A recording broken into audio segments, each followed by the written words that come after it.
At it again. Welcome to part 2 of your training. All right, we're in Google Drive now. Um, there is under proposals templates for all of the different types of roofs. We're going to be updating this and making sure that all of these templates look uniform and they have all the same information, which is mainly the logo of the company at the top, um, which is in the header, and then in the footer, um, which is just a margin on the top and the bottom.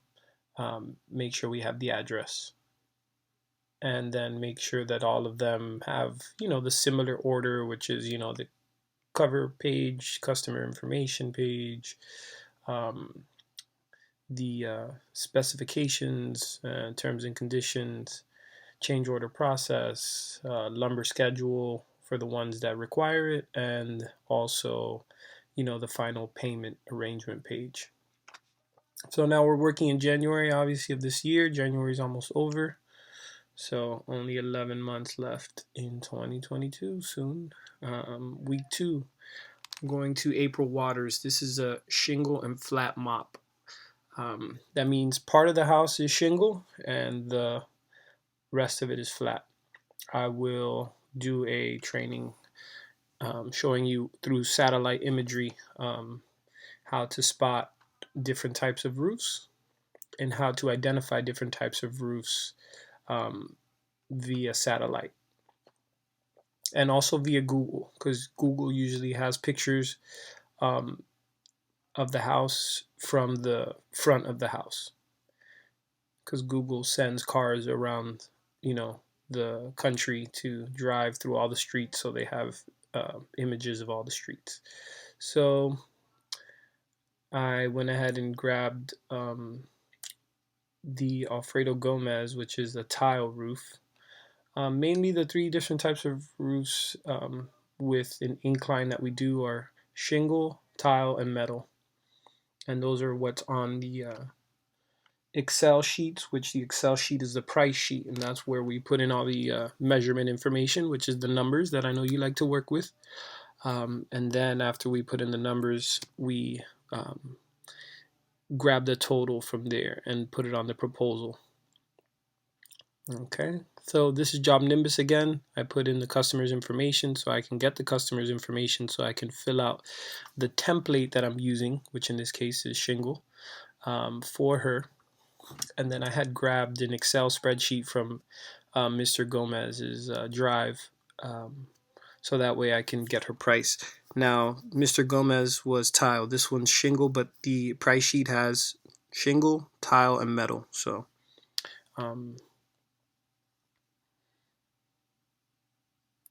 clicking on week 2. So this is how you go back and forth inside here, inside Google Drive.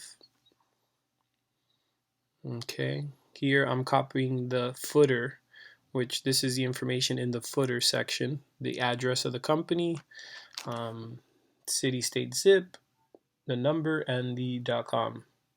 Please take some time to go to the .com. I need you to get familiar with the .com, know what's on there, understand what we do. It's very important.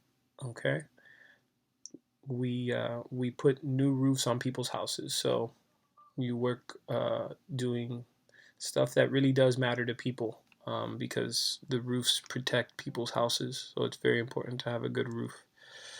I'm also making sure to have this in the bottom. Estimates can be rescinded. That means taken back if not intended or executed within 5 days of receipt. That means if they don't tell me they're going to sign the contract. This clause is due to global supply chain events that are out of our control and industry volatility. That means things are changing rapidly in material pricing. Okay, that's because of the pandemic. So I'm making sure to include that at the bottom, even though I used an older template that didn't have it. And so now I'm going to fill out the date of the day I'm working on this. Always check the date in the top right. Okay, and sometimes what's happening is the margins for what's formatted is to the right. You're gonna have to get familiar. I'll send you a training for Word and Excel. I need you to do those so you get very good at Word and Excel. Now remember, these things you only have to learn once. Once you learn to be proficient in Word and Excel, it's a new skill and it's something you won't have to learn anymore. So there's some things that you're going to continue to learn and some things that you just have to learn once. So really take your time to learn it well. So January 17th, obviously 2022 is where we're at. And then prepared for, that's the customer's information or name. We always want to use the legal owner of the property. So that's why I always go to property search, right? I type in the address and make sure that we're dealing with the owner, because sometimes people call on behalf of the owner, but we can't sign anything with those people because they're not the owner of the property. We have to get everything signed by the owner of the property because all of these jobs are usually permitted.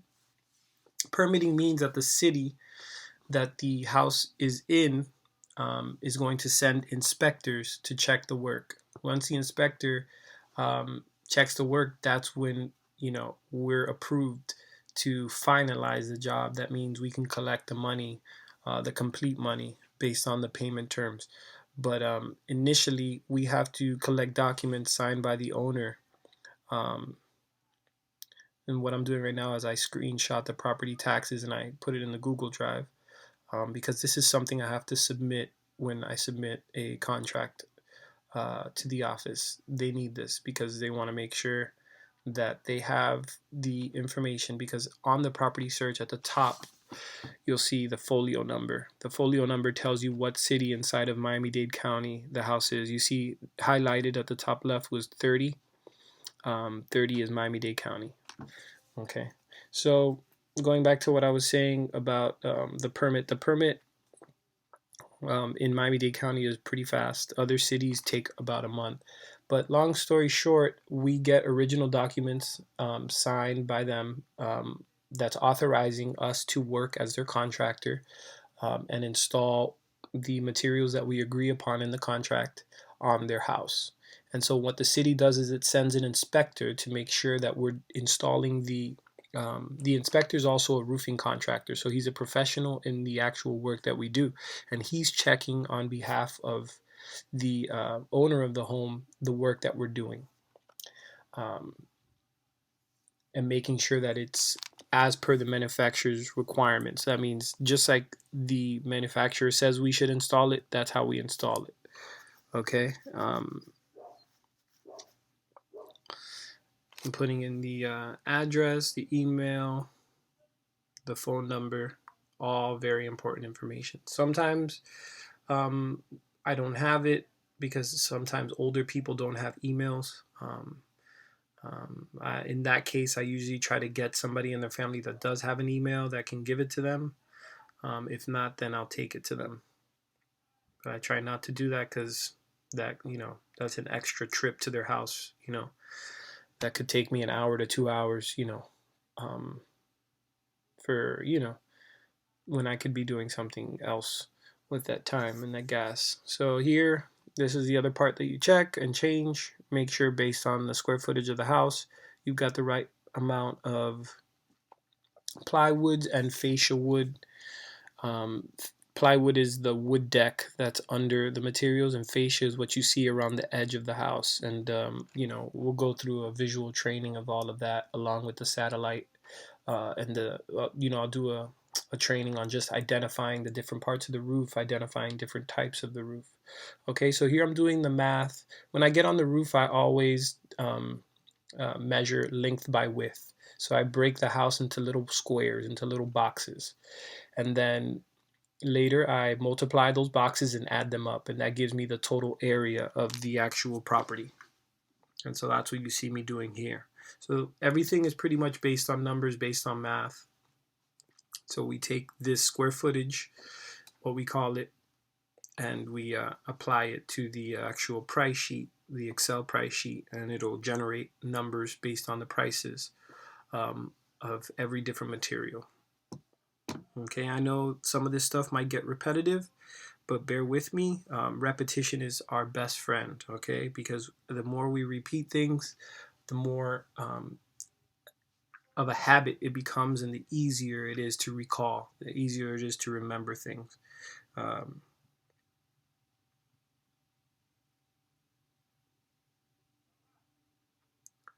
okay, so now I separate the shingle from the flat. Why? Because they take different materials.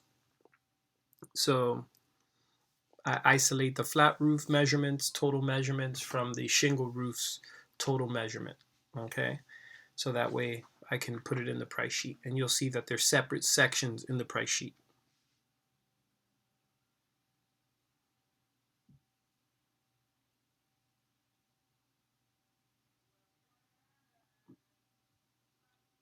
Okay, now when you see this 2/2/, those are plumbing stacks. Plumbing stacks you'll see in the price sheet when we're going through it. Plumbing stacks are wherever there's a bathroom, there's a pipe that comes out because that has plumbing, and you know plumbing has pipes. So the water runs through the pipes. Okay, so that pipe goes underground, but it also goes up through the wall into the roof, and that's the lead stack. That means that if there a plumber comes, they can have access to the pipe through the roof of the house, and so we have to put around that pipe a lead stack or a lead pipe to protect it, so it's not just PVC and it's not exposed to the elements. So here I screenshotted it so I can go ahead and put it in the Google Drive. So I'm gonna send you measurements just like this, because when I get on the roof, I type everything in my notepad on my phone, and I'll just go ahead and send it to you like that. You do the math on it, and then and I'll do a training on how to do the math. But I'm always going to separate the flat from the shingle or the slope from the flat. Okay, so a slope roof has an inclination on it, and it can be either shingle, tile, or flat, and then the flat roof is just flat. Okay, so I'll always separate those two sections for you. So now I'm getting the screenshot of the satellite photo. I screenshotted it. You'll have to find out how you screenshot on your computer. So then I highlight it and crop it out. Okay, so that means I can just use the part of the picture I need. And then I bring it into the cover page. So I have it right there, and I drag it in, boom, and then I resize it. I usually make it about half size of the page, and then I put in the customer's last name before residence. Residence is like saying the Lade house, the Lade residence, Titi Lade residence, or whoever it is. Let's say is Latin, so we say Ibile's residence, or if it's Burna Boy, we'll say is the Burna residence, Miami, Florida. So city, state, and zip code. Zip code is telling you what area of Miami that house is in. Okay. Miami's the city, Florida's the state, and the zip code is the area. Okay, so you always double check this.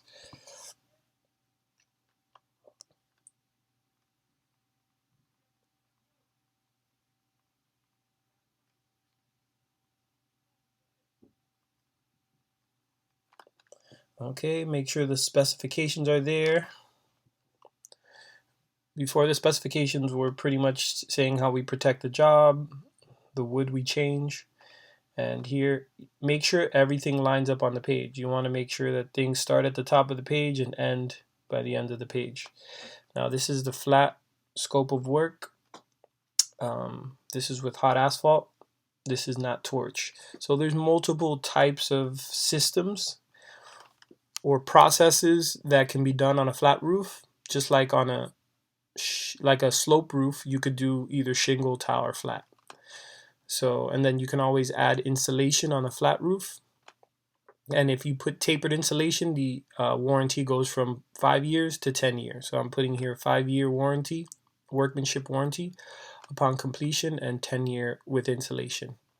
But it has to be tapered insulation. Tapered is an insulation that has an incline on it. Okay, and so since I want to bring those pictures to be right under the type of roof it's talking about, I deleted a line there just to size it properly. And then since this doesn't say $135 per sheet, I know that this lumber schedule is right where it says 85, it should say 135. So I'm gonna have to go and find a lumber schedule on a different price sheet that has it. Now that's why it's so important for us to update the proposals, and that's gonna be one of the first jobs you're gonna do, because I want you to have everything where it should be when you need it. So uh, once you do that, then you could just go to the templates, and then everything will be inside of the Word document. You don't actually have to take out and put in page per page, because that slows down the work. At the beginning, for the first couple weeks, it's fine, but once you organize everything, it's going to be much easier. And you should have a proposal for every type of roof scenario that you're going to do, whether it's shingle and flat, tile and flat, metal and flat, shingle and flat with insulation, shingle and flat with TPO. TPO is the other type of system on the flat roof. That's called thermoplastic roofing, and it's a white roof, and you'll see it. It's a different application, and I'm going to do a training for every type of roof, just specifically that type of roof, so you understand each type of roof, every type of roof system. And once we do that, I'm gonna ask that I'm gonna give you some visual aids, but I'm also gonna give you some stuff that I want you to read, because I want you to understand everything about this. Because the more you know, the more I can trust you, and the more I can trust you is the more I need you, and the more I need you is the more you can earn, and the more you can earn, the more time you will have, and the more things you can do, and the more things you do means more time I have, and and so on and so forth, and then that's when we become a real good team. I want to be a great team. So let's keep it fun. Let's keep it, and part of it being fun, it's like, if you practice enough, like let's say you just started to play a new game and you don't really know how to play the game. It's not fun if you don't really know how to play it, but once you learn the game, then you can have fun with the game. And so this is like a game, right? If you know your work, if you know how to do it, if you know what goes where, it can be fun. um,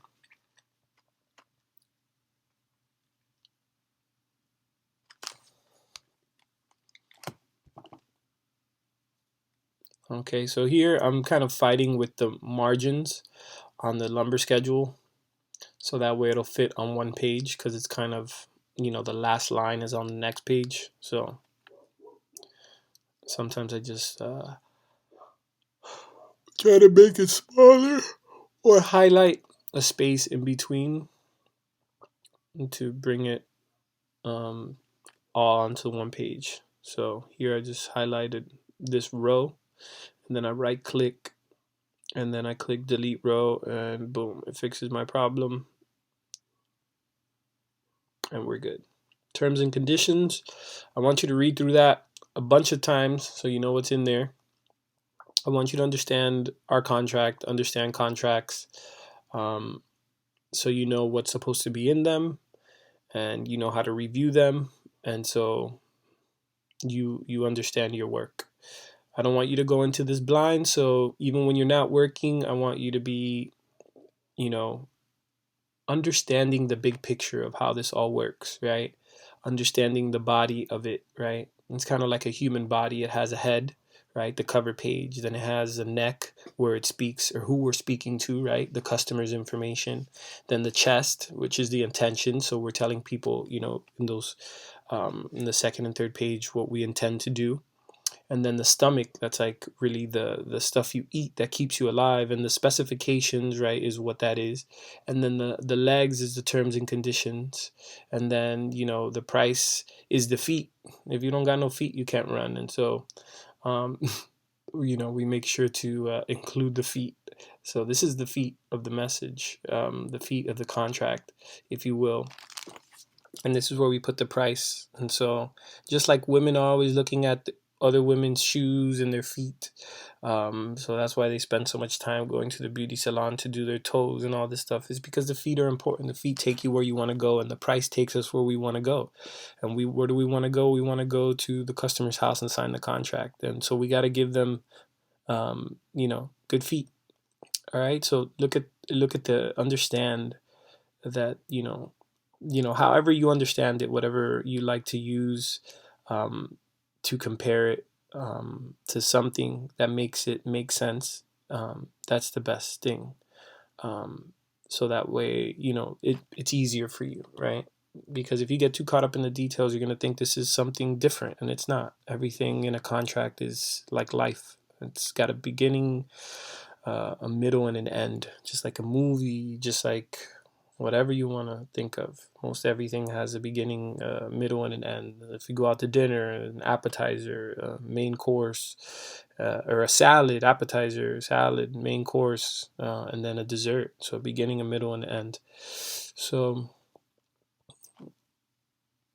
now I'm going back to the Excel to work on the price, because I already prepped the proposal, and now you can do the price sheet first and then go do the proposal, or you could prep the proposal by putting in the information, leaving it ready, and then just going back to the price sheet, and then working the numbers, and then going back to the proposal and putting in the price. Okay, I know I'm giving you a lot of information, but I don't want this video to be boring either. So I'm trying to talk through it, even though this is taking a lot of energy to talk through it. But just I want to keep this engaged. I want to keep your engagement. So now I'm going here. I'm looking at the the dimension. So 1767, that means 1767 square feet. And then you see I put 18. I round up to the largest two digits. And so it would become 1800, right? But then I chop off the two zeros and just put 18. And then on the flat roof, it was 832, but I rounded up to 9, because I would pretend, or divide by 100, right? The square footage, you divide by 100 to get squares. And what we use on this price sheet is squares. And I'll do a training on just squares, so you understand that math. So that way you can go from squares to square feet, and from square feet to squares. And that's really just divide by 100 if you want to get squares, and multiply by 100 if you want to get square feet. Granted, if you have the squares, that's how you can get the square feet. Now, if you have square feet and you multiply by 100, then you don't have the squares. You would have to divide by 100 and then multiply by 100 to get back to square feet. Okay?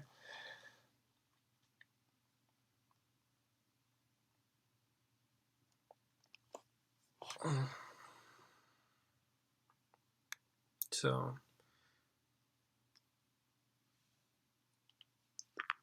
okay, so the Pro Start linear foot, that's the edge of the house, right? The part that's not connected to the flat roof. So the front and that little piece in the back corner, and it adds up to about 80 feet. Okay.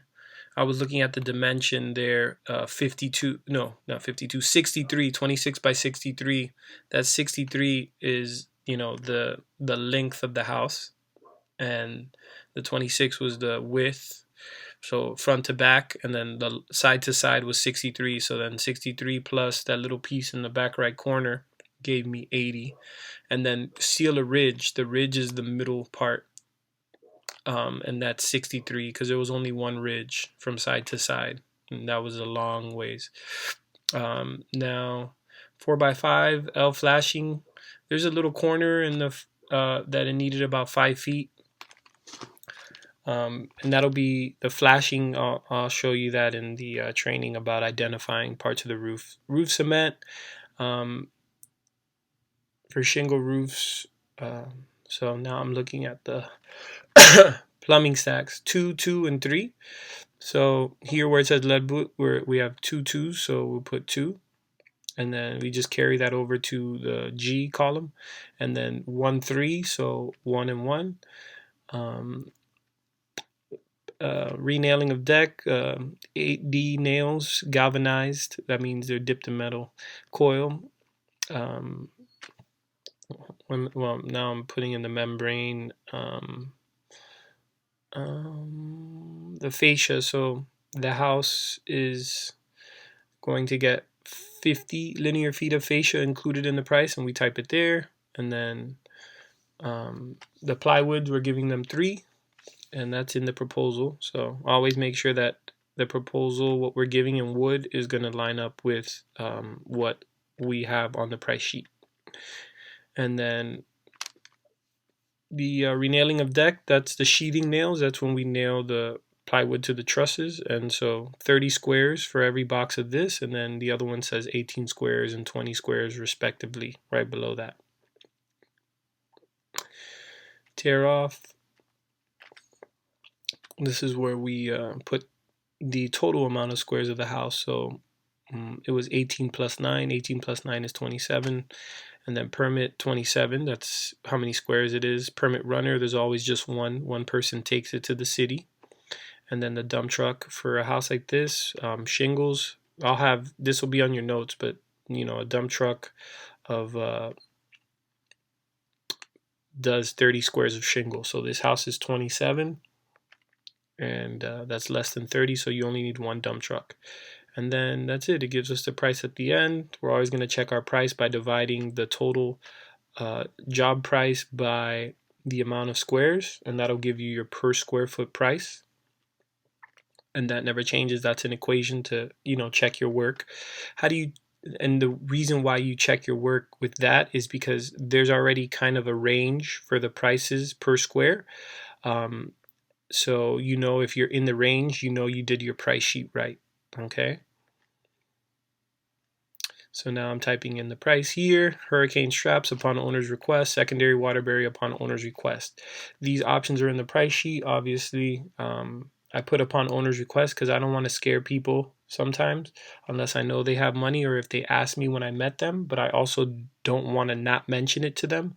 So I put it there so they know they can ask me for that price if they want it. Why? Because the insurance companies that insure their house give them a discount for doing that extra work. So now I'm getting the price here for the insulation. So 9 squares of insulation for 2-inch ISO gives me that 1350. But I'm going to go by the total number because this number calculates labor, taxes, insurance, everything. So I'm going to subtract that number from the original price of the house. And then sometimes if I want to give a break, I'll go ahead and,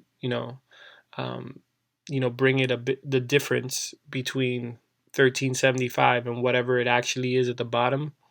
I'll just, I'll take off a couple $100 or something, or maybe even a couple thousand if it's, if they decide to do both the hurricane straps and the secondary water barrier, because their insurance could potentially give them discounts, which will mean that they get their money back over, the time of them owning the house and having insurance on it. So now I deleted it because I already made a note of the new price that's coming on the price sheet. And so now I'm subtracting by the original for each option. And then I can isolate the price for each thing and put that in there for them. And also, consider both. So that way I can put, a little bit of a better price for each one. So from 18 to 16, that's about $2,000 difference. But you saw on the line it said 1375. So from 1375 to about 2000, maybe I could be at 1600, giving them like a $400 break. And then from 23 to 16, that's about that's almost $6,000 to $7,000. So right there, maybe I could leave it at about 5 something for them. So that difference exactly is 223.57 cents. So right there, you kind of do your math on that. I could leave it at anywhere from 16 to 1800, and the boss won't get mad. And then I don't scare the people off completely. But in this case, I didn't type it into their price. Oh no, wait. Yeah, I did. This isn't the hurricane straps. This is the insulation. My apologies. So I am gonna put that, I think, at the very end of the quote. But I would do the same thing for the hurricane straps and the secondary water barrier. So I solve for the price, and then I recalculate with the additional upgrade, and then I subtract the complete upgraded price from, or well, I subtract the complete original price from the upgraded price. I look at that difference, maybe take off a little bit here and there. If the people, you know, I know they can afford it, then I won't. And or if it's a small house and there's not a lot of money on the table for the company, then I won't. And the same thing for any upgrade. So here the difference is 6,670. So I have a range from what was on the actual price sheet to what, on the line item versus what comes out on the bottom total price difference. So, I can kind of work in between that. So here my range is 1375 to 223. So I kind of found myself in the middle. I put 1750. Okay. And this is why I want you to get really comfortable with all this stuff so you can kind of find. Now, this is like a rule of thumb. Like I said, sometimes I'll tell you, no, charge full price, leave it as it is, leave it as per the price sheet. And sometimes I'll tell you, give them a little break on that or give it to them at cost. At cost would mean 1375, in the case of the 2-inch polyiso insulation, right? Exactly as it comes on the price sheet with no added price. Then the tapered insulation, it's 5,250 without the fill layer. That means without the 2-inch insulation.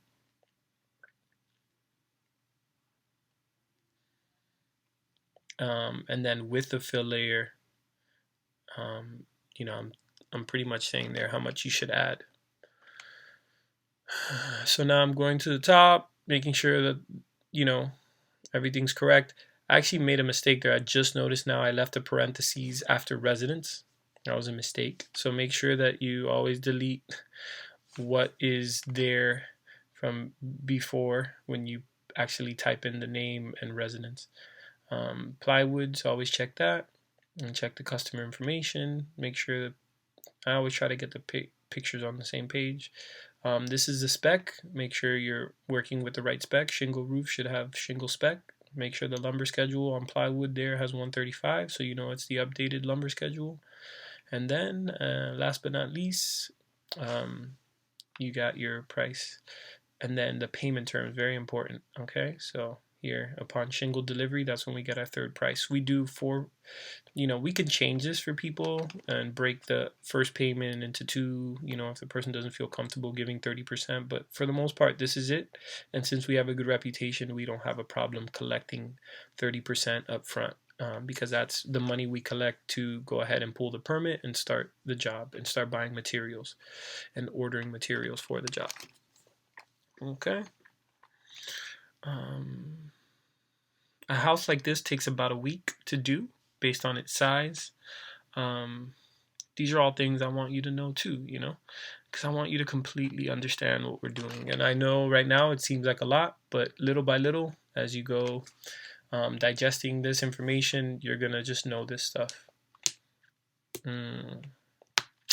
All right, so here I'm putting in the subject. It's always your proposal is ready to view, exclamation point, because it's something to be excited about. And then I put squiggly line, Amador Roofing, hyphen, the customer's name. Why? Because I want to be able to search it in my email easily by customer's name when the people call me back to go over their proposal. Then I have this pre-made message for estimates that I sent out. Thank you for the opportunity to bid on your roof project. I have that in English and in Spanish and also in French, which are mainly the different languages you'll come across here in Miami, Florida. Most of the people that speak Spanish or French, usually speak English, but I like to, if I spoke to them in Spanish or French, I like to send it to them in Spanish or French to, kind of make them feel more comfortable. So then I go here to my hard drive and I bring in the roofing license and the GL, which is general liability, and the workers' comp insurance policy. So that way people see that we have coverage and that it's safe to do the work with us, because there's a lot of people that do work, pirated work, right? That they don't have any legal documentation, and they might do the work good, but if somebody falls on their roof, the owner could be responsible for that person that dies. Most of the construction deaths happen from falls, and since we're on a roof, right, and you see the incline of the roof, it's very steep sometimes, there's a very high chance of dying. So these are the different colors of the shingle. I want you to read all about these shingles. I want you to read through your brochure folder in Google Drive and get familiar with all the different materials and all of the brochures and know what's on there and know the product. Why? Because that's going to give you more confidence. So when I'm talking to you about something, you're going to know what it is. Most products have multiple names and terminology, and you're going to learn all that terminology over time. I'm also going to work on a sheet uh, for you with terminology. I hadn't done that before, but I just thought that might be a good thing. So I'm going to put that together soon, and I'm stopping the recording here. Um, you did a great job if you made it to the end, and I look forward to you doing this with ease. Signing out.